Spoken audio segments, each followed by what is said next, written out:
Hey, and welcome to the Short Stuff. I'm Josh, and Chuck's here, and Jerry's here, and we're all here, and this is Short Stuff. With even more talk on cremains. You thought we were done with talking cremains? We're not done talking cremains. Don't you remember cremains is offensive to funeral directors? It's cremated remains. Oh, did they say that? Yeah, we said that. Because people wrote in and told us that.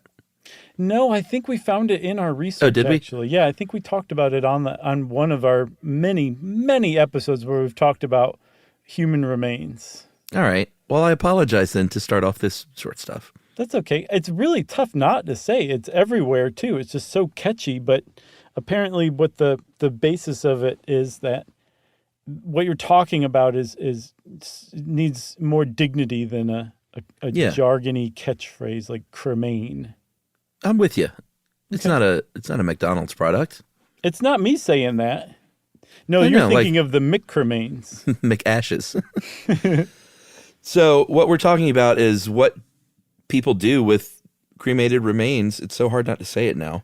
Yeah. And a lot of things, sometimes people keep it in a vase in their home or in a box or something like that. But it seems like more and more the thing to do, and what I would like done as well, is to scatter those cremated remains somewhere meaningful for that person, whether it be a place they went camping or their favorite rooftop pool at a high-end hotel. What? Or, huh? Are you speaking about something specific or just pulling stuff out of your cuffs? Out of the cuffs, sir. Okay. Wow, that was really nice and random. I love it. Or, someone's favorite restaurant, you name it. Like, oh, man, Chuck really loved this steakhouse, so we're going to sneak some cremated remains in here and put a couple of spoonfuls in the palm plant by the front door. Yeah, and maybe sprinkle a little bit in the bottle of Amaro. Yeah, why not? Yeah, that's what you just described is what's called Wildcat scattering, where you know that there are rules in place, and there are plenty of rules in place about scattering cremated remains, but you're just flouting it. You say, I don't care. Chuck wouldn't care. Chuck would want me to spread them all over this steak joint, and He's that's what we're wildcat. going to do. Yeah, so that's called Wildcat scattering. What's interesting about the term Wildcat scattering is I'm not sure if our friends at How Stuff Works made that up or not. Yeah, this is from Nathan Chandler from HowStuffWorks.com. You think they made that up? I don't know. It might be triggering a different memory. When I was learning to drive, the woman who taught me to drive like I went to an actual driving school.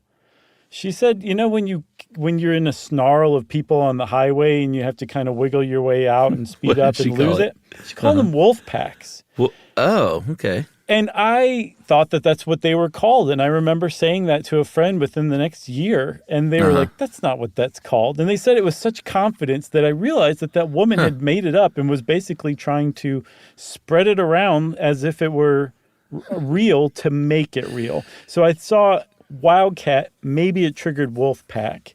Who knows? You don't think it could have been a regionalism? I've never heard anybody else call it a wolf pack. Well, we'll find out if someone writes in and they're like, oh, yeah, in Sheboygan, we call them wolf packs. Right. Or somebody will write in and be like, that's Ohio, wolf pack is. One place that if you're interested in scattering remains in a meaningful place, one place that you can do so in the wild legally with permission is at a national park. Yeah. You have to get a special permit for those.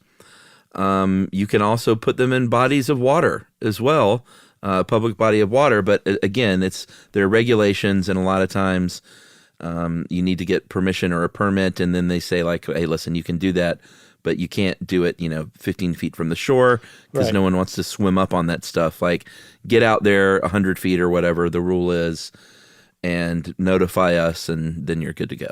Well, from what I saw, you need to be out 3 nautical miles to scatter somebody's ashes legally. That's in an ocean, clearly. Yeah.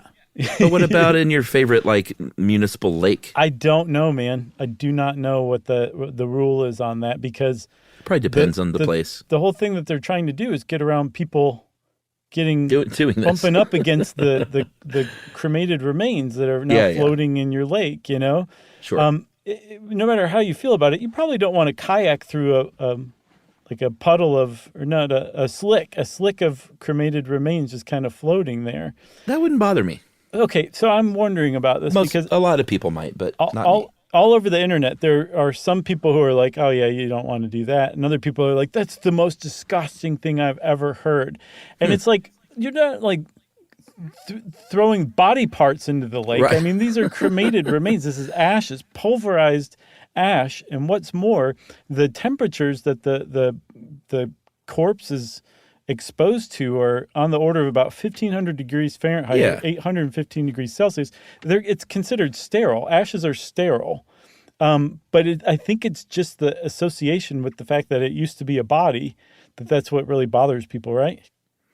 I guess so. And everyone is different. I'm not yucking a yum or yumming a yuck, but I see it. If I had done that, if I like canoed through something that turned out to be remains, I would see that as like, wow, that's kind of like an honor almost. Like getting sprayed by a whale. Exactly. But the thing is, okay, so yes, I understand that. But what if when you got out of the lake and you put your canoe on your trailer and it was just smeared on your canoe? Wouldn't you feel bad about toting the person's remains with you, And putting them in your garage on your canoe? Or even worse, hosing them off at home? Sure. That's, I think, one of the other problems. People who aren't grossed out by it don't want the responsibility of somebody's cremated remains like on their shoe and not knowing what to do about that. Yeah, that's true. All right. I'm going to think hard about this while we take our break, and we'll be right back. Okay.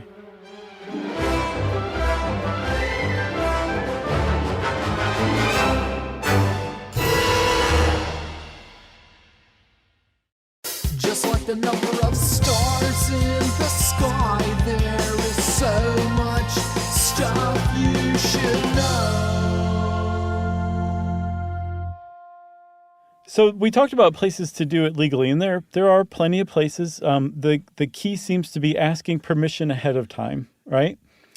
There are places where if you ask permission ahead of time, they'll say no, and don't you dare do it anyway. Right.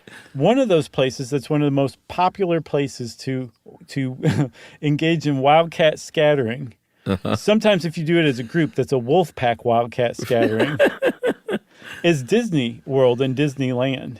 Yeah, theme parks, and of course Disney's going to be the big daddy. That place means a lot to a lot of people. Mm-hmm. And, people that go there, we know people that go there many, many times every year of their life, and just it's a part of their fabric, and they're like, I want to be dumped in the Pirates of the Caribbean. That's where I want to be. That's one of the big ones is Pirates of the Caribbean, and It's a Small World, I think, and then also the Haunted Mansion is another big one. And you can kind of understand. Dark places. Yes, they're literally called dark rides. Right. But the Pirates of the Caribbean one and It's a Small World makes sense because you're dumping the ashes into the water. Mm-hmm. And it's really becoming part of that ride. The Haunted Mansion in particular is a really bad choice because they're probably going to see you do it. They're probably going to stop the entire ride, evacuate everyone from the ride, bring in a special custodial team, and vacuum up the ashes and dump them in the trash. That's what's going to happen. That's where Grandpa will end up because there's, like you said, there's cameras everywhere. Yep. But people still take this risk. Although, didn't something in this article say that Disney said that people don't do this? Yeah, so this article said that Disney's official stance is that it does not happen. Come on. I saw a 2018 Wall Street Journal article. I should say I saw a lot of reference to it. I'm too cheap to spring for the subscription. Right. But apparently in that article, they interviewed people who were with Disney saying like, yes, this happens a lot. And here's what happens when they do that. And ultimately, the bottom line is, even if you get away with it, even if you don't get caught and escorted out of the park and probably banned for life from any Disney attraction, the cremated remains are going to be swept up one way or another and thrown in the trash. Your grandpa is not going to forever be part of the Haunted Mansion ride because they clean those rides thoroughly and frequently, and he's not going to be there anymore. He's going to end up in the trash. And is that really where he wanted to be? Yeah. Yeah, meaning no. Right. That's what I saw as basically the bottom line to the whole thing. Yeah, and like you said, you're probably going to get kicked out. I don't even know if they have a public stance, like official stance on that, because their public stance is like, no one does that here. Right. Yeah. Keep coming to Disney World. You're not, when you drag your hand in the water of the Pirates of the Caribbean, it's not just literally full of cremated remains. Maybe a tooth bobbing up and down here or there. Now that would gross me out. Sure. That would be very disturbing. I do see the Pirates of the Caribbean ride being the smart one, though, if you're going to do it anyway. If you're such a wildcat that you listen to this episode and still do it, I would guess that's probably the best way to do it. I want to be scattered at my camp. Oh, yeah, I'm sure of that. Unless something changes, that seems like a great place to spend eternity. Yeah, way to go, man. That's a great thing to settle on. Yumi and I are still trying to figure that one out. Well, let me know. Maybe me doing it. Okay, I will. If you guys go down in a hail of gunfire and a bank robbery or something. Well, if it's going to be you doing it, then definitely Pirates of the Caribbean ride. Okay. You want me banned from Disney World? You got anything else? I got nothing else. Me either. Wildcat scattering, don't do it. Short stuff is out. Stuff You Should Know is a production of iHeartRadio. For more podcasts from iHeartRadio, visit the iHeartRadio app, Apple Podcasts, or wherever you listen to your favorite shows.